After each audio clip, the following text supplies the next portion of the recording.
ಪ್ರೀತಿಯ ವಿದ್ಯಾರ್ಥಿಗಳೇ, ಎಲ್ಲರಿಗೂ ನಮಸ್ಕಾರಗಳು.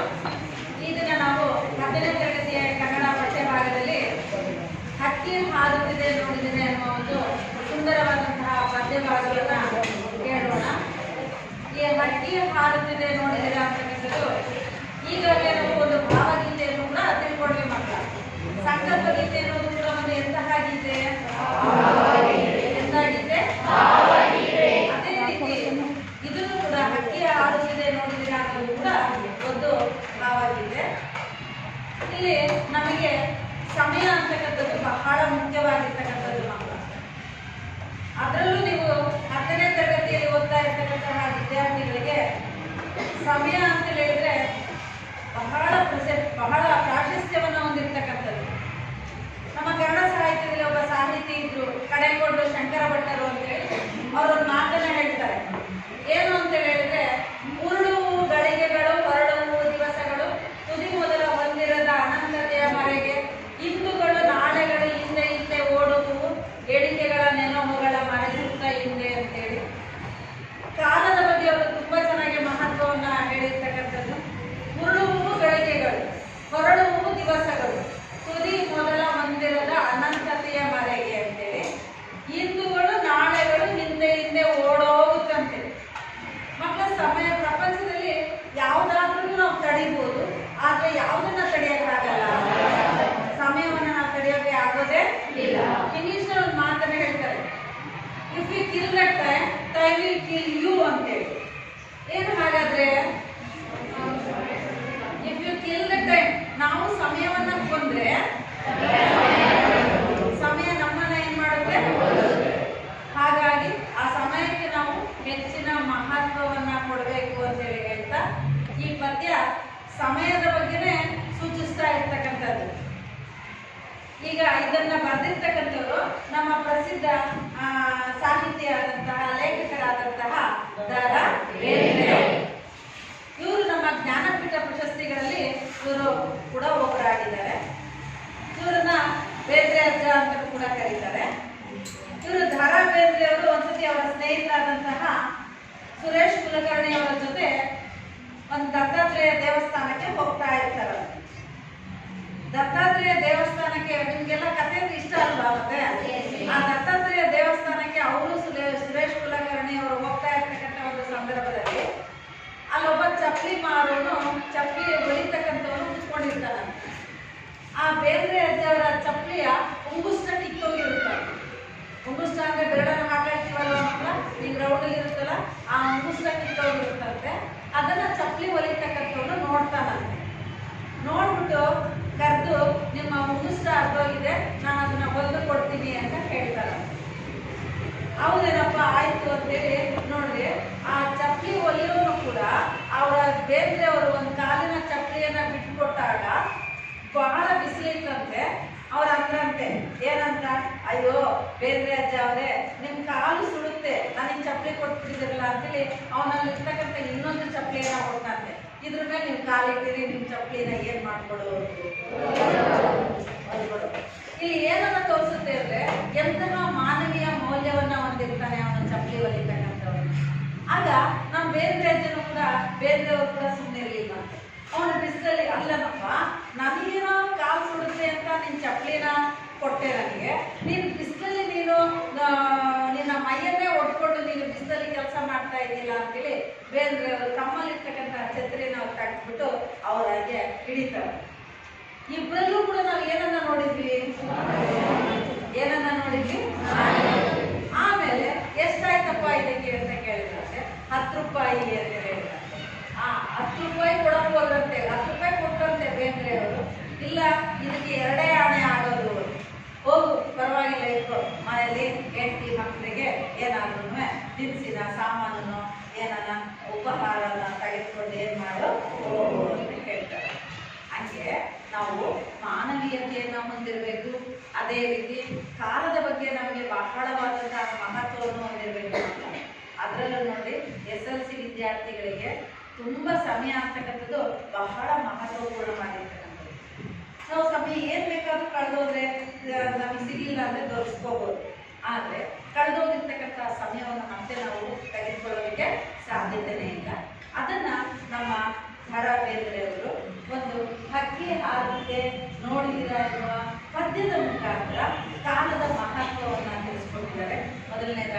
ಕವಿ ಪರಿಚಯ ಮಾಡೋಣ. ತೆಗೆದು ಮಾಡ್ತಾರೆ. ಇದು ಕೂಡ ಒಂದು ಭಾವಗೀತೆ. ಇದು ಕೂಡ ಒಂದು ಎಂತಹ ಗೀತೆ? ಈ ಭಾವಗೀತೆ ಅಂತ ಹೇಳಿದ್ರೆ ಮಕ್ಕಳ, ಇದು ಒಂದು ನವೋದಯ ಸಾಹಿತ್ಯದಲ್ಲಿ ಬರ್ತಕ್ಕಂಥದ್ದು. ನವೋದಯ ಸಾಹಿತ್ಯ, ನವ ಪ್ಲಸ್ ಉದಯ, ನವೋದಯ ಅಂತ ಕರಿತೀವಿ. ನವ ಪ್ಲಸ್ ಉದಯ ಏನು? ನವೋದಯ. ಈ ಕನ್ನಡ ಸಾಹಿತ್ಯದಲ್ಲಿ ಹಳೆಗನ್ನಡದ ಕಾಲದಲ್ಲಿ ಏನಾಗಿತ್ತು ಅಂದ್ರೆ, ಎಲ್ಲರೂ ಒಬ್ಬೊಬ್ಬರು ರಾಜರ ಆಶ್ರಯವನ್ನ ಪಡಿತಾ ಇದ್ರು. ಎಲ್ಲರೂ ಒಬ್ಬೊಬ್ರು ಏನನ್ನ ಕವಿಗಳು ಯಾರ ಆಶ್ರಯವನ್ನ ಪಡಿತಾ ಇದ್ರು? ರಾಜರ ಆಶ್ರಯವನ್ನು ಕೂಡ ಅವ್ರು ಏನ್ ಮಾಡ್ತಾ ಇದ್ರು? ಪಡಿತಾ ಇದ್ರು. ನಮ್ಮ ಪುರಾಣಗಳನ್ನ ನಮ್ಮ ರಾಜರು ಹೊಗಳಿ ಮಾಡಿ ಏನ್ ಮಾಡ್ತಾ ಇದ್ರು?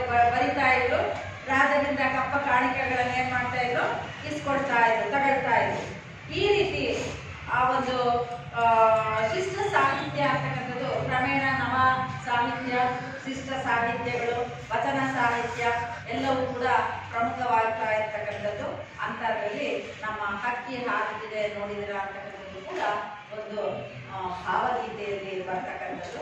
ಇದನ್ನ ಬರೆದಿರ್ತಕ್ಕಂಥವ್ರು ಯಾರು ಅಂತ ಹೇಳಿದ್ರೆ ದ.ರಾ ಬೇಂದ್ರೆಯವರ ಪೂರ್ಣ ಹೆಸರು ಏನು ಅಂದ್ರೆ ದತ್ತಾತ್ರೇಯ ರಾಮಚಂದ್ರ ಬೇಂದ್ರೆ. ಅಂದ್ರೆ ಏನ್ ಹೇಳ್ತೀವಿ ಮಕ್ಕಳ? ದತ್ತಾತ್ರೇಯ ರಾಮಚಂದ್ರ ಬೇಂದ್ರೆ. ಇವರು 1896ರಲ್ಲಿ ಧಾರವಾಡದ ಸಾಧನಕೇರಿಯಲ್ಲಿ ಜನಿಸಿದ್ರು ಮಕ್ಕಳ. ಧಾರವಾಡದಲ್ಲಿ ಏನಾದ್ರು ಜನಿಸಿದ್ರು. ಅಂಬಿಕಾ ತನಯ ದತ್ತ ಎನ್ನುವ ಕಾವ್ಯನಾಮದಿಂದ ಪ್ರಸಿದ್ಧರಾಗಿ. ಇವರ ಕಾವ್ಯನಾಮ ಯಾವುದು ಅಂತ ಹೇಳಿದ್ರೆ ಅಂಬಿಕಾ ತನಯ ದತ್ತ. ಹೇಳ್ರಿ, ಅಂಬಿಕಾ ತನಯ ದತ್ತ. ಅವ್ರ ತಾಯಿ ಅಂತ ಹೇಳಿದ್ರೆ ಅಂಬಿಕಾ ಅಂತೇಳಿ, ದತ್ತ ಅಂತಕ್ಕಂಥದ್ದು ಮಕ್ಕಳ ಅವ್ರ ಮನೆತನದ ಹೆಸರು. ಗೊತ್ತಾಯ್ತಾ? ದತ್ತ ಅನ್ನೋದು ಅವರ ಮನೆತನದ ಹೆಸರು. ಅಂಬಿಕಾ ಅಂತಕ್ಕಂಥದ್ದು ಏನು ಅಂದ್ರೆ ಅವರ ತಾಯಿಯ ಹೆಸರು. ಹಾಗಾಗಿ ಅಂಬಿಕಾ ತನಯ ದತ್ತ ಎಂಬ ಕಾವ್ಯನಾಮದಿಂದ ಪ್ರಸಿದ್ಧರಾಗಿರ್ತಕ್ಕಂತಹ ದ.ರಾ ಬೇಂದ್ರೆ ಅವರು. ಹೇಳ್ಬೋದು, ದ.ರಾ ಬೇಂದ್ರೆ ಅವರ ಕಾವ್ಯನಾಮ ಯಾವುದು? ಅಂಬಿಕಾ ತನಯ ದತ್ತ. ಅಂಬಿಕಾ ತನಯ ದತ್ತ. ದ.ರಾ ಬೇಂದ್ರೆ ಅವರು ಕ್ರಿಸ್ತಶಕ 1800 ಎಷ್ಟರಲ್ಲಿ ಜನಿಸಿದ್ರು? 1896ರಲ್ಲಿ ಧಾರವಾಡದಲ್ಲಿ ಜನಿಸಿದರು. ಇವರು ಕೂಡ ಪ್ರೌಢಶಾಲಾ ಅಧ್ಯಾಪಕರಾಗಿ ಸೊಲ್ಲಾಪುರದ ರಾಜಾರಾಮ್ ಕಾಲೇಜಿನಲ್ಲಿ ಕನ್ನಡ ಪ್ರಾಧ್ಯಾಪಕರಾಗಿ, ಧಾರವಾಡದ ಬಾನುಲಿ ಕೇಂದ್ರದ ಸಲಹೆಗಾರರಾಗಿ ಸೇವೆಯನ್ನು ಸಲ್ಲಿಸಿದ್ದಾರೆ. ನವೋದಯ ಕನ್ನಡ ಸಾಹಿತ್ಯದ ಪ್ರಮುಖ ಕವಿಗಳಲ್ಲಿ ಒಬ್ಬರಾದಂತಹ ದ.ರಾ ಬೇಂದ್ರೆ ಅವರು ಗರಿ, ಅವ್ರು ಬರೆದಿರ್ತಕ್ಕಂತಹ ಕೃತಿಗಳು ಗರಿ, ಕೃಷ್ಣಕುಮಾರಿ, ಉಯ್ಯಾಲೆ, ಸಖಿ ಗೀತ ಮತ್ತು ಯಾವುದು ಅವ್ರು ಬರೆದಿರ್ತಕ್ಕಂತಹ ಕೃತಿಗಳು ಯಾವ್ಯಾವ ಹೇಳಿ ಮಕ್ಕಳ?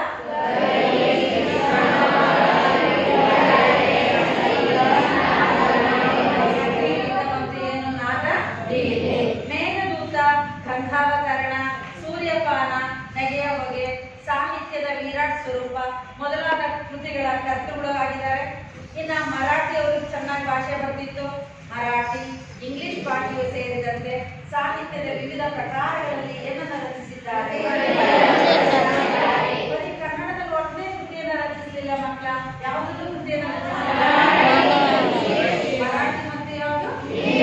ಅವೆರಡನ್ನೂ ಕೂಡ ಕೃತಿಯನ್ನು ರಚಿಸಿದ್ದಾರೆ. ಅವರಿಗೆ ಅರಳು ಮರಳು ಎನ್ನುವ ಕವನ ಸಂಕಲನಕ್ಕೆ ಕೇಂದ್ರ ಸಾಹಿತ್ಯ ಅಕಾಡೆಮಿ ಪ್ರಶಸ್ತಿ ಬಂದಿದೆ. ಯಾವ ಕೃತಿಗೆ? ಅರಳು ಮರಳು ಎಂತಕ್ಕಂತಹ ಕವನ ಸಂಕಲನಕ್ಕೆ ಎಂತಹ ಪ್ರಶಸ್ತಿ ಬಂದಿದೆ? ಕೇಂದ್ರ ಸಾಹಿತ್ಯ ಅಕಾಡೆಮಿ ಪ್ರಶಸ್ತಿ. ಇನ್ನು ನಾಲ್ಕು ತಂತಿ ಎನ್ನುವ ಕವನ ಸಂಕಲನಕ್ಕೆ ಜ್ಞಾನಪೀಠ ಪ್ರಶಸ್ತಿ ಲಭಿಸಿದೆ. ಹಾಗಾದ್ರೆ ದ.ರಾ ಬೇಂದ್ರೆ ಅವರ ಯಾವ ಕೃತಿಗೆ ಜ್ಞಾನಪೀಠ ಪ್ರಶಸ್ತಿ ಬಂದಿದೆ? ಯಾವ ಕೃತಿಗೆ?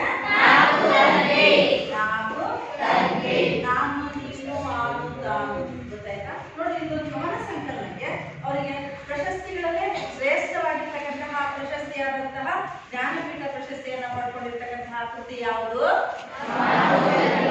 ಯಾವುದು? ನಾಲ್ಕು ತಂತಿ.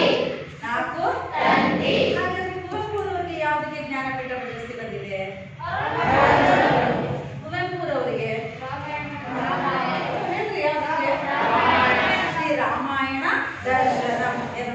ಗ್ರಂಥಕ್ಕೆ ಮಹಾಪ್ರಬಂಧಕ್ಕೆ ಜ್ಞಾನಪೀಠ ಪ್ರಶಸ್ತಿ ಬಂದಿದೆ. ಅದೇ ರೀತಿ ಇಲ್ಲಿ 4 ತಂತಿ ಎನ್ನುವ ಕವನ ಸಂಕಲನಕ್ಕೆ ಯಾವ ಪ್ರಶಸ್ತಿ ಬಂದಿದೆ?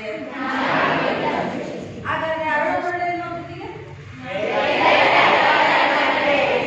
ಸಾಹಿತ್ಯ ಅಕಾಡೆಮಿ ಪ್ರಶಸ್ತಿ ಬಂದಿರತಕ್ಕಂಥದ್ದು.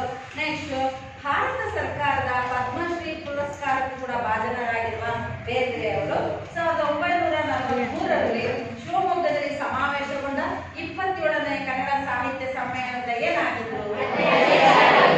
ದ.ರಾ. ಬೇಂದ್ರೆಯವರ ವಿರಚಿತ ಇನ್ನೊಂದು ಕವನ ಸಂಕಲನ ಯಾವುದು ಅಂತ ಹೇಳಿದ್ರೆ ಗರಿ. ಗರಿ ಎನ್ನುವ ಕವನ ಸಂಕಲನದಿಂದ ನಮ್ಮ ಪದ್ಯಭಾಗವನ್ನ, ಯಾವುದು ಪದ್ಯಭಾಗ? ಅಕ್ಕಿ ಆಡುತ್ತಿದೆ ಎಂಬ ಪದ್ಯವನ್ನ ಏನ್ ಮಾಡಲಾಗಿದೆ? ಯಾವುದರಿಂದ ಆರಿಸಿಕೊಳ್ಳಲಾಗಿದೆ? ಗರಿ ಎನ್ನುವ ಕವನ ಸಂಕಲನ. ಅರಳುಮರಳು ಕವನ ಸಂಕಲನ, 4 ತಂತಿ ಕವನ ಸಂಕಲನ, ಗರಿ ಎನ್ನುವುದು ಕವನ ಸಂಕಲನ. ಗರಿ ಎನ್ನುವ ಕವನ ಸಂಕಲನದಿಂದ ನಮ್ಮ ಯಾವ ಪಾಠವನ್ನ ಪದ್ಯವನ್ನ ಆರಿಸಿಕೊಳ್ಳಲಾಗಿದೆ? ಅಕ್ಕಿ ಆಡುತ್ತಿದೆ. ಹಾಗಾದ್ರೆ ಕವಿ ಪರಿಚಯ ಎಲ್ಲರಿಗೂ ಅರ್ಥ ಆಗಿದೆ ಅನ್ಕೊಂಡಿದ್ದೀನಿ. ದ.ರಾ. ಬೇಂದ್ರೆ ಅವರ ಪೂರ್ಣ ಹೆಸರು ಏನು?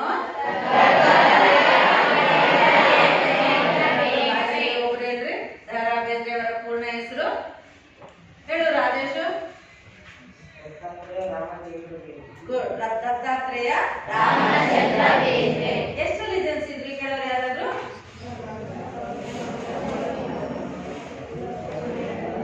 ಗುಡ್. 1890. ಅವರು ಬರೆದಿರ್ತಕ್ಕಂತಹ ಕವನ ಸಂಕಲನಗಳು ಯಾವ್ಯಾವು?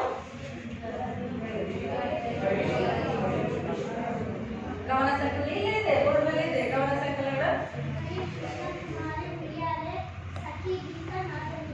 ನಾದ ತೇರಿಗೆ, ಗಂಗಾವತರಣ, ಇನ್ನು ಮುಂತಾದ ಹಲವಾರು ಕೃತಿಗಳನ್ನು ಏನ್ ಮಾಡಿದ್ದಾರೆ? ಅವರ ಕೇಂದ್ರ ಸಾಹಿತ್ಯ ಅಕಾಡೆಮಿ ತಂದುಕೊಟ್ಟಂತಹ ಕವನ ಸಂಕಲನ ಯಾವುದು? ಅರಳುಮರಳು ಎಂಬ ಕೃತಿಗೆ ಏನ್ ಬಂದಿದೆ? ಹಾಗಾದ್ರೆ 4 ತಂತಿ ಎನ್ನುವ ಕವನ ಸಂಕಲನಕ್ಕೆ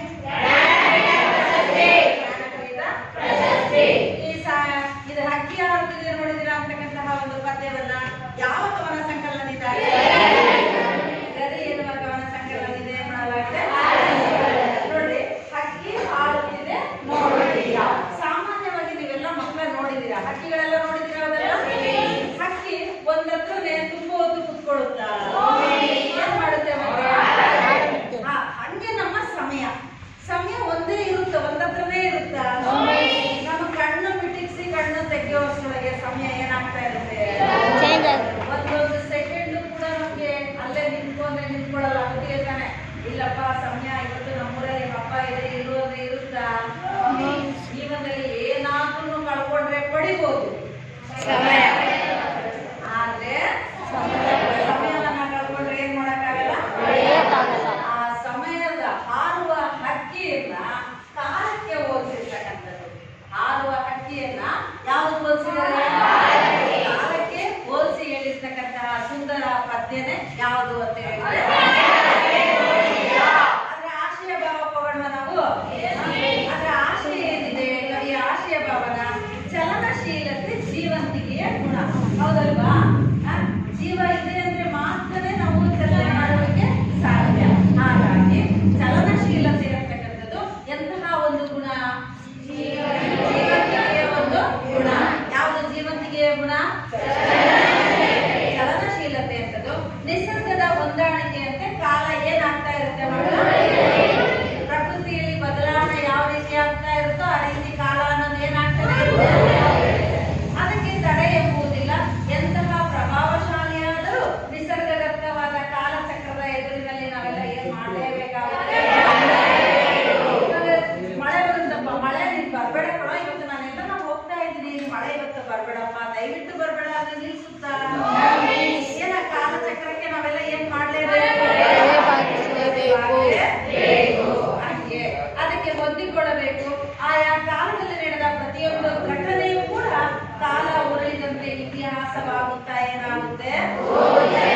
ನೋಡ್ರಿ, ಇತಿಹಾಸ ಅಂತ ಹೇಳಿ, ಇತಿಹಾಸ ಅಂದ್ರೆ ಏನು ಇಲ್ಲ ಮಕ್ಕಳ, ಹಿಂದೆ ನಡೆದಂತಹ ಘಟನೆಗಳನ್ನ ಪುನಃ ಏನ್ ಮಾಡೋದು? ಪುನಃ ತಿಳ್ಕೊಳ್ತಕ್ಕಂಥದ್ದೇ ನಾವು ಇತಿಹಾಸ. ನಾವು ಇತಿಹಾಸದಲ್ಲಿ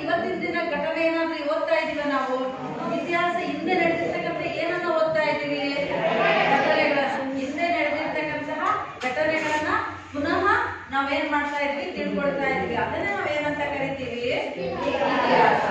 ಇತಿಹಾಸವಾಗುತ್ತಾ ಹೋಗುತ್ತದೆ. ಕವಿ ಬೇಂದ್ರೆಯವರು ನೋಡ್ರಿ, ಕವಿ ಬೇಂದ್ರೆಯವರು, ದರ ಬೇಂದ್ರೆಯವರು ಕಾಲದ ಗತಿಯನ್ನ, ಇಲ್ಲಿ ಮುಖ್ಯವಾಗಿ ಕಾಲ ಎಂತದ್ದು, ಮುಖ್ಯವಾಗಿ ಏನು, ಕಾಲದ ಗತಿಯನ್ನ ಹಾರುವ ಹಕ್ಕಿಗೆ ಸಮೀಕರಿಸಿ ಹೇಳ್ತಾ ಇದ್ದಾರೆ. ಕಾಲ, ಕಾಲ ಅಂದ್ರೆ ಏನ್ ಹೇಳಿ, ಕಾಲ ಅಂದ್ರೆ ಏನು, ಕಾಲದ ಗತಿಯನ್ನ ಯಾವುದರೊಂದಿಗೆ ಹೋಲಿಸ್ತಾ ಇದ್ದಾರೆ, ಹಾರುವ ಹಕ್ಕಿಯೊಂದಿಗೆ ಹೋಲಿಸಿ ಏನ್ ಮಾಡ್ತಾ ಇದ್ದಾರೆ, ಯಾವುದನ್ನ ಯಾವುದಕ್ಕೆ ಹೋಲಿಸ್ತಾ ಇದ್ದಾರೆ, ಕಾಲ, ಕಾಲ ಕಾಲದ ಗತಿಯನ್ನ, ಸಮಯದ ಗತಿಯನ್ನ ಯಾವುದಕ್ಕೆ ಹೋಲಿಸ್ತಾ ಇದ್ದಾರೆ, ಹಾರುವ ಹಕ್ಕಿಗೆ ಹೋಲಿಸಿ ಹೇಳ್ತಾ ಇದ್ದಾರೆ. ಹಾರುವ ಹಕ್ಕಿಯೊಂದಿಗೆ ಸಮೀಕರಿಸಿ ನೋಡುವ ಪ್ರಯತ್ನವನ್ನ ಮಾಡಿದ್ದಾರೆ. ಹಕ್ಕಿಯ ಹಾರುವಿಕೆ, ಹಕ್ಕಿ ಹಾರ್ತಾ ಇರ್ತಕ್ಕಂಥದ್ದು ಪ್ರಕೃತಿಯ ಸಹಜ ಕ್ರಿಯೆಯೊಂದಿಗೆ ಯುಗಗಳೇ ಉರುಳಿ ಹೊಸತನಕ್ಕೆ ತೆರೆದುಕೊಳ್ಳುವ ಒಂದು ಸಂಕೇತವೂ ಕೂಡ ಇಲ್ಲಿ ಶುಕ್ರ, ಚಂದ್ರ, ಮಂಗಳ, ಲೋಕ ಸಂಚಾರ ಕಾಲದ ಒಂದು ಭೌತಿಕವಾದಂತಹ ಒಂದು ಲಕ್ಷಣವಾಗಿದೆ. ಬ್ರಿಟಿಷರ ಸಾಮ್ರಾಜ್ಯಶಾಹಿಯಿಂದ ಪಾರಾಗುವ ಸ್ವಾತಂತ್ರ್ಯ ಚಿಂತನದ ಕಲ್ಪನಾ ಪಕ್ಷಿಯ ಹಾರಾಟವು ಇನ್ನೊಂದು ಲಕ್ಷಣ. ನಮ್ಮ ದೇಶವನ್ನ ಬ್ರಿಟಿಷರು ಆಳ್ವಿಕೆಯನ್ನ ನಡೆಸ್ತಾ ಇದ್ರು. ಮಕ್ಕಳ, ಎಷ್ಟು ವರ್ಷಗಳ ಕಾಲ ಆಳ್ವಿಕೆ ನಡೆಸಿದ್ರು? ಸುಮಾರು ಎಷ್ಟು ವರ್ಷಗಳ ಕಾಲ? 200 ವರ್ಷಗಳ ಕಾಲ ಆಳ್ವಿಕೆಯನ್ನ ಏನ್ ಮಾಡಿದರೆ ನಡೆಸಿರ್ತಕ್ಕಂಥದ್ದು. ಎಷ್ಟು ವರ್ಷಗಳು ನಡೆಸಿದ್ರು? 200 ವರ್ಷ. ಹಂಗೆ ಆಳ್ವಿಕೆ ಬ್ರಿಟಿಷರೇ ಭಾರತ ಬಿಟ್ಟು ಏನ್ ಮಾಡಿ ತೊಲಗಿ, ಹೌದು ತಾನೆ? ಅದು ಕೂಡ ಹಾರುವ ಹಕ್ಕಿಗೆ ತರ ಚಂದ್ರ, ಶುಕ್ರ, ಚಂದ್ರ, ಮಂಗಳ ಲೋಕ ಸಂಚಾರ ಕಾಲದ ಒಂದು ಭೌತಿಕವಾದಂತಹ ಲಕ್ಷಣ.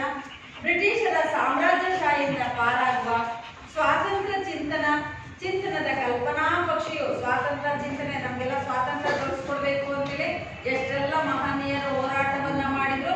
ಅದು ಕೂಡ ಕಲ್ಪನಾ ಪಕ್ಷಿ, ಗೊತ್ತಾಯ್ತಾ? ಹಾರಾಡ್ತಕ್ಕಂತಹ ಪಕ್ಷಿಯ ಹಾರಾಟದ ಇನ್ನೊಂದು ಲಕ್ಷಣವಾಗಿದೆ. ಇದಲ್ಲದೆ ಮಂಗಳ ಲೋಕದ ಅಂಗಳಕ್ಕೆ ಮಾನವನು ಏರುವ ಸೂಚನೆಯನ್ನು ಸಾರಿದ ಕವನ ಇದಾಗಿದೆ. ಹೀಗಾಗಿ ಮಂಗಳ ಲೋಕಕ್ಕೆ ಹೋಗಿ ಬಂದಿದ್ದಾನೆ, ಗೊತ್ತಾಯ್ತಾ? ಮಾನವ ಎನ್ನುವುದು ಗಮನಾರ್ಹ. ಕಾಲ ಪಕ್ಷಿಯ ಹೊಡೆತಕ್ಕೆ ಮಾನವ ಪ್ರಪಂಚದಲ್ಲಾಗುವ ವೈಚಿತ್ರ್ಯದ ವಿಸ್ಮಯದಲ್ಲಿ ಒಂದು ಉದಾಹರಣೆಯಾಗಿದೆ.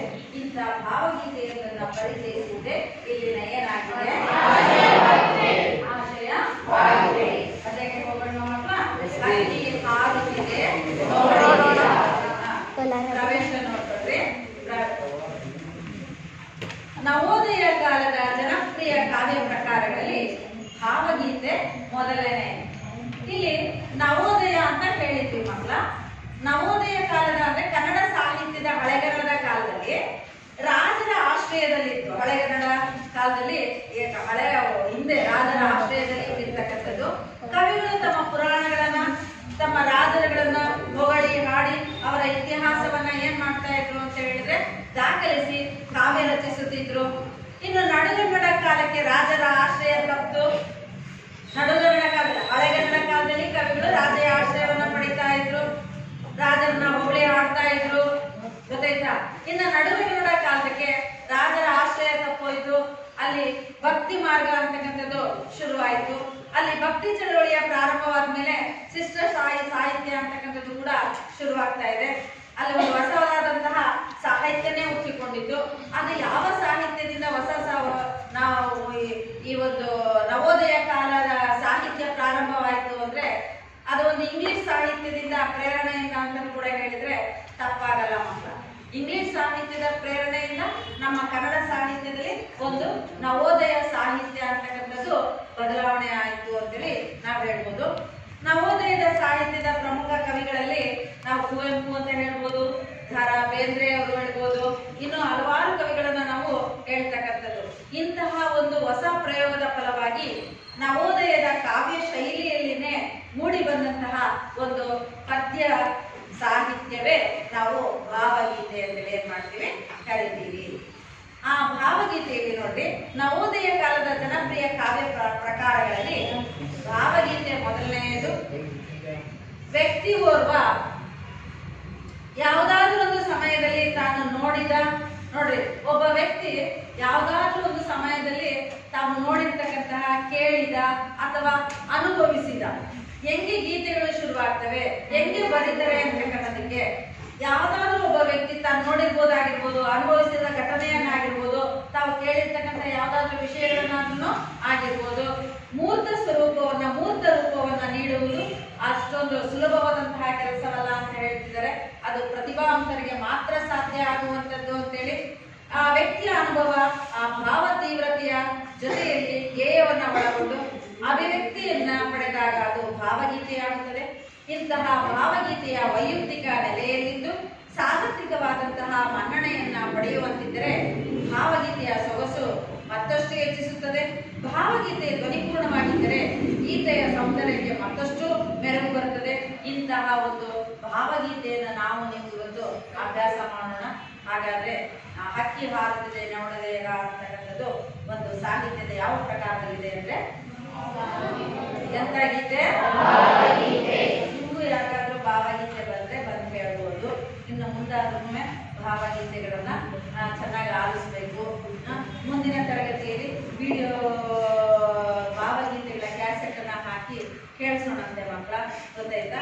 ಈಗ ಹಕ್ಕಿ ಹಾರುತ್ತಿದೆ ನೋಡಿ. ಕಾಲದ ಗತಿಯನ್ನ ಮಕ್ಕಳ ಯಾವುದಕ್ಕೆ ಹೋಲಿಸಿದ್ದಾರೆ? ಕಾಲ ಅಂದ್ರೆ ಏನು? ಇರುಳಿರುಳಳಿದು ದಿನ ದಿನ ಬೆಳಗ್ಗೆ ಸುತ್ತಮುತ್ತಲು ಮೇಲಕ್ಕೆ ಕೆಳಗೆ ಗಾವುದ ಗಾವುದ ಗಾವುದ ಮುಂದೆ ಎವೆ ತೆರೆದಿಕ್ಕುವ ಹೊತ್ತಿನ ಒಳಗೆ ಹಾರುತ್ತಿದೆ ನೋಡಿದಿರಾ ನೋಡಿದಿರಾ, ಹಕ್ಕಿ ಹಾರುತ್ತಿದೆ ನೋಡಿದಿರಾ ನೋಡಿದಿರಾ. ಈ ತರ ಗಾಳಿಯಲ್ಲಿ ನೀವು ಕೂಡ ಪದ್ಯವನ್ನು ಏನ್ ಮಾಡ್ಬೇಕು, ಹೇಳ್ಬೇಕಾಗಿತ್ತು. ಮೊದಲನೇ ಪ್ಯಾರ ನೋಡ್ರಿ. ಇಲ್ಲಿ ಮೊದಲನೇ ಚರಣದಲ್ಲಿ ಮಕ್ಕಳ ಏನನ್ನ ತಿಳಿಸ್ಕೊಡ್ತಾ ಇದ್ದಾರೆ ಅಂದ್ರೆ ಕಾಲದ ಪುನರಾವರ್ತನೆ. ಮೊದಲನೇ ಪ್ಯಾರದಲ್ಲಿ ಮೊದಲನೇ ಚರಣದಲ್ಲಿ ಏನನ್ನ ತಿಳಿಸ್ಕೊಡ್ತಾ ಇದ್ದಾರೆ? ಕಾಲದ ಏನಂದ್ರ ಪುನರಾವರ್ತನೆ. ಏನು ಪುನರಾವರ್ತನೆ ಅಂದ್ರೆ ಮತ್ತೆ ಮತ್ತೆ ಬರ್ತಕ್ಕಂಥದ್ದು. ಕಾಲದ ಏನು? ಪುನರಾವರ್ತನೆ. ಕಾಲದ ಏನು ತೋರಿಸ್ತಾ ಇದ್ದಾರೆ? ಪುನರಾವರ್ತನೆ. ಎಂತಹ ಪುನರಾವರ್ತನೆ? ಇರುಳಿರುಳಳಿದು ದಿನ ದಿನ ಬೆಳಗ್ಗೆ. ಇರುಳಿರುಳು, ಇರುಳು ಇರುಳು. ಇರುಳು ಅಂದ್ರೆ ಏನು? ರಾತ್ರಿ. ಇರುಳು ಅಂದ್ರೆ ಏನು? ಇರುಳಿರುಳು ಅಳಿದು. ಇರುಳಿರುಳು ಅಳಿಯೋದು ಅಂದ್ರೆ ಏನು? ಕಳೆದೋಗ್ತಾ ಇದೆ. ಇವಾಗ 2 ಗಂಟೆ ಆಗಿದೆ, 2:30 ಆಗಿದೆ, ಸಂಜೆ 4 ಗಂಟೆ ಆಗುತ್ತೆ, 5 ಆಗುತ್ತೆ, 6 ಆಗುತ್ತೆ, ಮತ್ತೆ ಏನಾಗುತ್ತೆ? ಸಮಯ ಅನ್ನೋದು ಏನಾಗ್ತದೆ? ಹೋಗ್ತಾನೆ ಇರ್ತದೆ. ಸಮಯ ಒಂದು ಕ್ಷಣನೂ ಏನಾಗಲ್ಲ ಮಕ್ಕಳ. ಅದಕ್ಕೆ ಇರುಳಿರುಳಳಿದು ರಾತ್ರಿ ರಾತ್ರಿ ರಾತ್ರಿ ಎಲ್ಲ ಏನಾಗ್ತಾ ಇದೆ? ಕಳೀತಾ ಇದೆ. ಇರುಳಿರುಳಳಿದು ದಿನ ದಿನ ಬೆಳಗ್ಗೆ. ದಿನ ದಿನ ಬೆಳಗ್ಗೆ ಇರುಳು ಕಳೆದೋಗ್ತಾ ಇದೆ. ಇರುಳು ಕಳೆದ್ರೆ ಏನಾಗುತ್ತೆ? ಮತ್ತೆ ಬೆಳಗಾದ್ಮೇಲೆ ಮತ್ತೆ ಮತ್ತೆ ಅಲ್ಲಿ ಪುನರಾವರ್ತನೆ. ಕಾಲದ ಏನಾಗ್ತಾ ಇದೆ ಇಲ್ಲಿ? ಇದು ಮುಖ್ಯವಾಗಿರ್ತಕ್ಕಂಥದ್ದೇ ಸಮಯಕ್ಕೆ. ಸಮಯವನ್ನ ಕಾಲವನ್ನ ಹಾರುವ ಹಕ್ಕಿಗೆ ಹೋಲಿಸಿ ಬರ್ತಿರ್ತಕ್ಕಂಥ ಒಂದು ಸುಂದರ ಪದ್ಯನೇ ಯಾವುದು? ಹಕ್ಕಿ ಹಾರುತ್ತಿದೆ ನೋಡಿದ್ರಲ್ಲಿ ನಿಮಗೆ ತಕ್ಷಣ ಏನ್ ನೆನಪಿಗೆ ಬರಬೇಕು? ಯಾವುದು? ಇರುಳಿರುಳಳಿದು. ಇರುಳಿರುಳಳಿದು ಕಾಲ ಕಾಲ ಏನಾಗ್ತಾನೆ ಇದೆ? ಕಳೀತಾನೆ. ಕಾಲ ಕಾಲ ಕಳೆದು ದಿನ ದಿನ ದಿನ ಏನಾಗ್ತಾ ಇದೆ? ಸುತ್ತಲೂ ಮುತ್ತಲು ಮೇಲಕ್ಕೆ ಕೆಳಗೆ ಗಾವುದ ಗಾವುದ ಗಾವುದ ಮುಂದೆ ಎವೆ ತೆರೆದಿಕ್ಕುವ ಹೊತ್ತಿನ ಒಳಗೆ ಹಕ್ಕಿ ಹಾರುತ್ತಿದೆ ನೋಡಿದಿರಾ. ಎಷ್ಟು ಸೊಗಸಾಗಿದೆ ನೋಡ್ರಿ ಇಲ್ಲಿ. ಇದು ಇರುಳು ಅಂದ್ರೆ ರಾತ್ರಿ ಮಕ್ಕಳ. ಇರುಳು ಅಂದ್ರೆ ಏನು? ರಾತ್ರಿ. ಗಾವುದ ಅಂದ್ರೆ ದೂರವನ್ನು ಆಳಿತಕ್ಕಂಥದ್ದು. ಇರುಳು, ಇರುಳು ಅಂದ್ರೆ ಏನು? ರಾತ್ರಿ. ಎಲ್ಲರಿಗೂ ಗೊತ್ತಲ್ಲ ರಾತ್ರಿ ಅಂದ್ರೆ? ಗೊತ್ತಲ್ಲ ನಿಮ್ಗೆ? 6 ಗಂಟೆಗೆ ರಾತ್ರಿ ಆಗ್ತದೆ ಗೊತ್ತಲ್ವಾ? ನೆಕ್ಸ್ಟ್ 7 ಗಂಟೆಗ ಕವಿಯ ಕಾಲದ ಗತಿಯನ್ನ ಏನಿಲ್ಲ ಮಕ್ಕಳ, ಬಹಳ ಸರಳವಾಗಿರ್ತಕ್ಕಂಥದ್ದು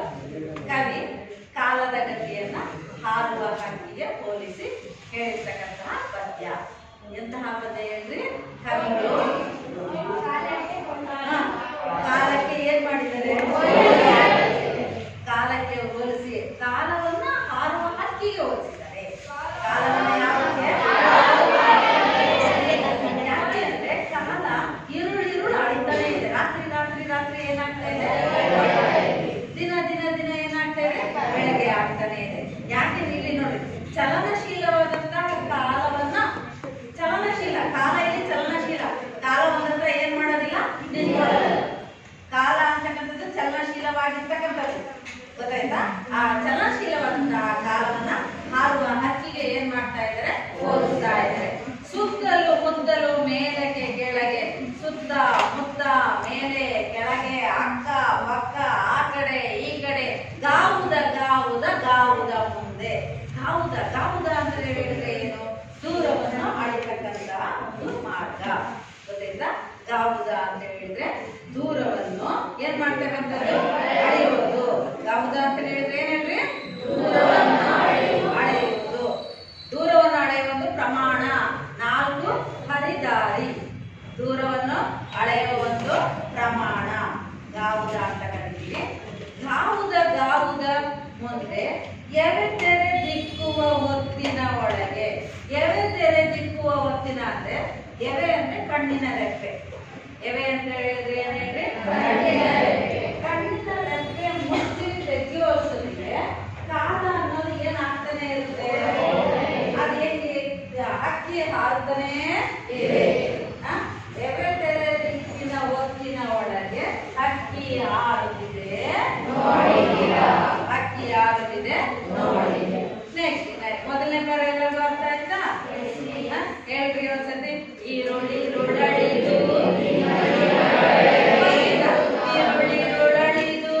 ಈರುಳ್ಳಿ ರುಳಳಿದು, ದಿನ ದಿನ ಬೆಳಗ್ಗೆ, ದಿನ ದಿನ ಬೆಳಗ್ಗೆ, ಸುತ್ತಮುತ್ತಲು ಮೇಲಕ್ಕೆ ಕೆಳಗೆ, ಸುತ್ತಮುತ್ತಲು ಮೇಲಕ್ಕೆ ಕೆಳಗೆ, ಗಾವುದ ಗಾವುದ ಗಾವುದ ಮುಂದೆ, ಗಾವುದ ಗಾವುದ ಗಾವುದ ಮುಂದೆ, ಎವೆತೆರೆ ದಿಕ್ಕುವ ಹೊತ್ತಿನ ಒಳಗೆ, ಎವೆತೆರೆ ದಿಕ್ಕುವ ಹೊತ್ತಿನ ಒಳಗೆ, ಹಕ್ಕಿ ಹಾರುತ್ತಿದೆ ನೋಡಿದಿರಾ, ಹಕ್ಕಿ ಹಾರುತ್ತಿದೆ ನೋಡಿದಿರಾ, ಹಕ್ಕಿ ಹಾರುತ್ತಿದೆ ನೋಡಿದಿರಾ, ಹಕ್ಕಿ ಹಾರುತ್ತಿದೆ ನೋಡಿದಿರಾ. ಇಲ್ಲಿ ನೆಕ್ಸ್ಟ್, ಇಲ್ಲಿ ಕಾಲ ಅನ್ನೋದು ಮಾತ್ರ ವಿಶ್ವವ್ಯಾಪಕವಾಗಿರ್ತಕ್ಕಂಥದ್ದು. ಬರೀ ನಮ್ಗೆ ನಿಮ್ಗೆ ಅಷ್ಟಕ್ಕೆ ಕಾಲ ಅಲ್ಲ. ಕಾಲ ಅಂತಕ್ಕಂಥದ್ದಲ್ಲಿ ಸುತ್ತಲೂ ಮುತ್ತಲು ಮೇಲೆ ಕೆಳಗೆ ಅಕ್ಕ ಪಕ್ಕ, ಅಂದ್ರೆ ಕಾಲ ಅನ್ನೋದು ನಮಗೆ ನಿಮಗೆ ಅಷ್ಟಕ್ಕೆ ಸೀಮಿತವಾಗಿಲ್ಲ. ಕಾಲ ಅನ್ನೋದು ವಿಶ್ವವ್ಯಾಪಕವಾಗಿರ್ತಕ್ಕಂಥದ್ದು. ಕಾಲ ಏನಾಗಿರ್ತಕ್ಕಂಥದ್ದು, ವಿಶ್ವವ್ಯಾಪಕವಾಗಿರ್ತಕ್ಕಂತಹ ಕಾಲ. ಸುತ್ತಲೂ ಮುತ್ತಲು ಮೇಲೆ ಕೆಳಗೆ, ಗಾವುದ ಗಾವುದ ಗಾವುದ ಮುಂದೆ, ಎವೆತೆರೆ ದಿಕ್ಕುವ ಹೊತ್ತಿನ ಒಳಗೆ. ಎವೆತೆರೆದೆ ಅಂದ್ರೆ ಕಣ್ಣಿನ ರೆಪ್ಪೆ ಮುಚ್ಚಿ ತೆಗೆಯುವಷ್ಟೊತ್ತಿಗೆ ಸಮಯ ಹಕ್ಕಿ ಏನಾಗ್ತಾ ಇರುತ್ತೆ, ಹಕ್ಕಿ ಆಗ್ತಾ ಇದೆ ಅಂದ್ರೆ ಅಲ್ಲಿಗೆ ಅರ್ಥ ಸಮಯ ಕೂಡ ಏನಾಗ್ತಾ ಇದೆ ಇದೆ ಅಂತೇಳಿ. ನೆಕ್ಸ್ಟ್ ಎರಡನೇ ಚರಣದಲ್ಲಿ ಏನ್ ಹೇಳ್ತಾ ಇದ್ದಾರೆ ಅಂದ್ರೆ, ಕರಿನೆರೆ ಬಣ್ಣದ ಪುಂಜಗಳುಂಟು, ಬಿಳಿ ಒಳೆ ಬಣ್ಣದ ಗರಿಗರಿಯುಂಟು, ಕೆನ್ನನ ಹೊನ್ನನ ಬಣ್ಣ ಬಣ್ಣಗಳ ರೆಕ್ಕೆಗಳೆರಡು ಪಕ್ಕದಲ್ಲುಂಟು, ಹಕ್ಕಿ ಹಾರುತ್ತಿದೆ.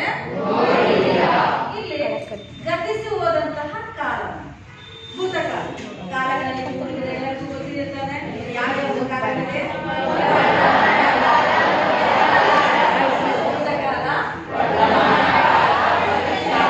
ಭವಿಷ್ಯತ್ ಕಾಲ.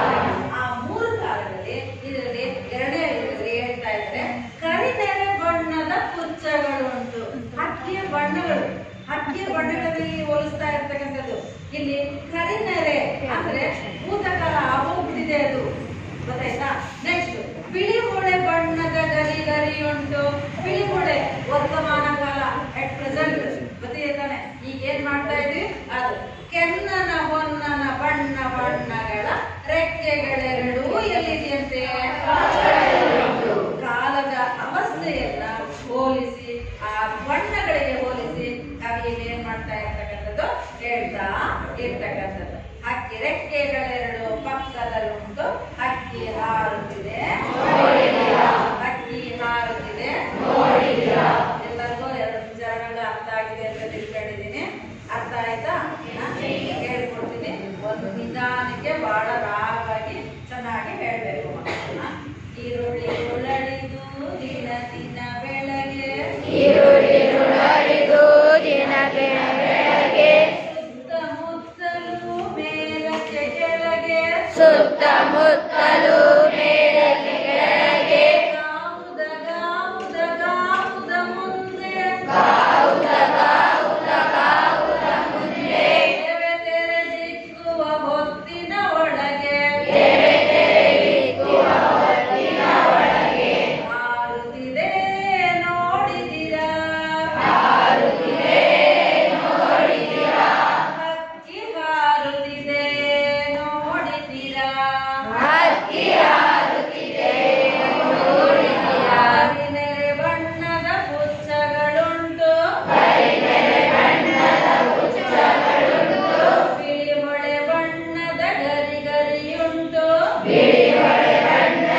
ಹೇಳು ಮಂಜು, ಹೇಳ್ತೀಯ ಪುಟ್ಟ?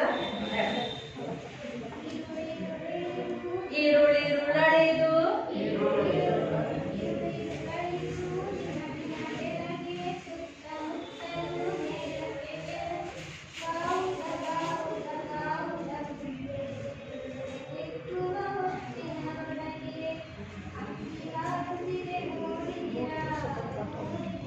ಗುಡ್. ಕೂತ್ಕೋ. ನೆಕ್ಸ್ಟ್ ಎರಡನೇ ಪದ ಹೇಳ್ತೀರಾ ಮಾಂತೇಶು? ಇನ್ನೊಂದ್ಸತಿ ಹೇಳಿ. ಕರಿನೆರೆ ಬಣ್ಣದ ಪುಚ್ಚಗಳುಂಟು, ಬಿಳಿಮೊಳೆ ಬಣ್ಣದ ಗರಿಗರಿಯುಂಟು, ಹೆಣ್ಣನ ಹೊನ್ನನ ಬಣ್ಣ ಬಣ್ಣಗಳ, ರೆಕ್ಕೆಗಳೆರಡು ಪಕ್ಕದಲ್ಲುಂಟು.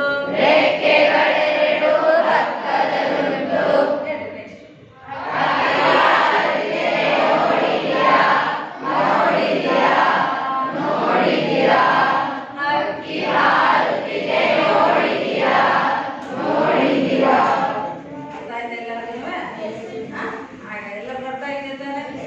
ಹಾಗಾದ್ರೆ ಅಕ್ಕಿ ಹಾರುತ್ತಿದೆ ನೋಡಿದರೆ ಇದು ಸಾಹಿತ್ಯದ ಯಾವ ಪ್ರಕಾರದಲ್ಲಿದೆ? ಇದು ಅದು ಎಂತ ಹಾಕಿದೆ? ಭಾವ ಗೀತೆ. ನಾಳೆ ಎರಡು ಪ್ಯಾರನ್ನ ರಾಗವಾಗಿ ಏನ್ ಮಾಡ್ಕೊಂಡು ಬರ್ಬೇಕು? ಕಲ್ತ್ಕೊಂಡು ಓದ್ಕೊಂಡು ಬರ್ಬೇಕು. ರಾಗ ಹೇಳ್ಬೇಕು. 4-8 ಜನ ಇದೆ. ಈ ಪದ್ಯವನ್ನ ರಾಗವಾಗಿ ಅಭ್ಯಾಸವನ್ನ ಮಾಡಬೇಕು. ಆ 8 ಜನ ಕಟ್ಟು ನಿಮ್ಮ 10 ಜನಕ್ಕೂ ಏನ್ ಮಾಡ್ತಾರೆ? ಹೇಳ್ಕೊಡ್ತಾರೆ. ಅರ್ಥ ಆಗಿದೆ ಎಲ್ಲ? ಈಗ ಮನೆ ಕೆಲಸವನ್ನು ತಗೊಳ್ಳಿ. ಹಕ್ಕಿ ಯಾವ ವೇಗದಲ್ಲಿ ಹಾರುತ್ತಿದೆ?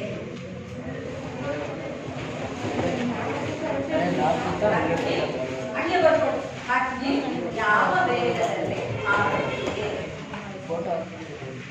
ಹಕ್ಕಿ ಯಾವ ವೇಗದಲ್ಲಿ ಹಾರುತ್ತಿದೆ? ಹಕ್ಕಿಯ ಗರಿಗಳಲ್ಲಿ ಯಾವ ಬಣ್ಣಗಳಿವೆ? ಹಕ್ಕಿಯ ಗರಿಗಳಲ್ಲಿ ಯಾವ ಬಣ್ಣಗಳಿವೆ? ಬರ್ಕಳೆ.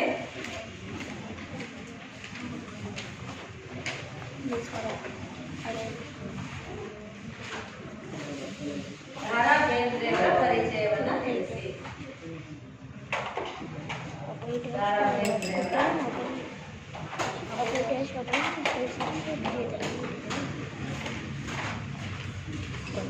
ಎಲ್ಲ ಪುಸ್ತಕಗಳು ಕ್ಲೋಸ್ ಮಾಡಿ ಮಕ್ಕಳು.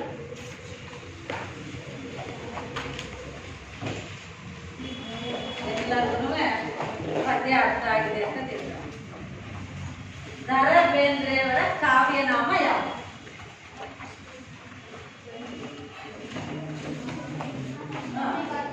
ದ.ರಾ. ಬೇಂದ್ರೆಯವರ ಕಾವ್ಯನಾಮ ಅಂಬಿಕಾತನಯ.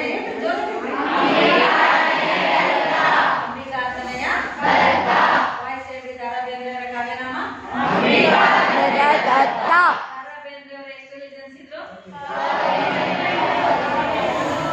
1890. ದ.ರಾ. ಬೇಂದ್ರೆಯವರು ಎಷ್ಟು ಜನಿಸಿದ್ರು? ಎಲ್ಲಿ ಜನಿಸಿದರು? ಧಾರವಾಡದಲ್ಲಿ. ಹಾಗಾದ್ರೆ ದ.ರಾ. ಬೇಂದ್ರೆಯವರ ಪೂರ್ಣ ಹೆಸರು?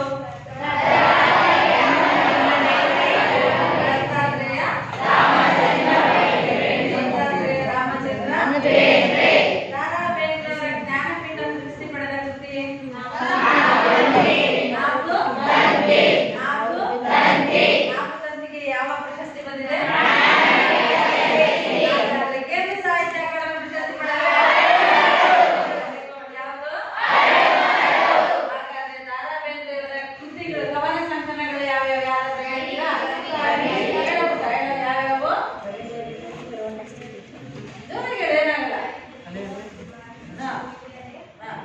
ಉಯ್ಯಾಲೆ, ಸಖೀಗ, ನಾದಲೀಲೆ, ಇನ್ನು ಮುಂತಾದವು ಕವನ ಸಂಕಲನಗಳು. ನಾನು ಸ್ಪೆಷಲ್ ಯಾರಾದ್ರು ಈ ಹಕ್ಕಿ ಹಾಡುತ್ತಿದೆ ಎನ್ನುವ ಪದ್ಯವನ್ನ ಯಾವ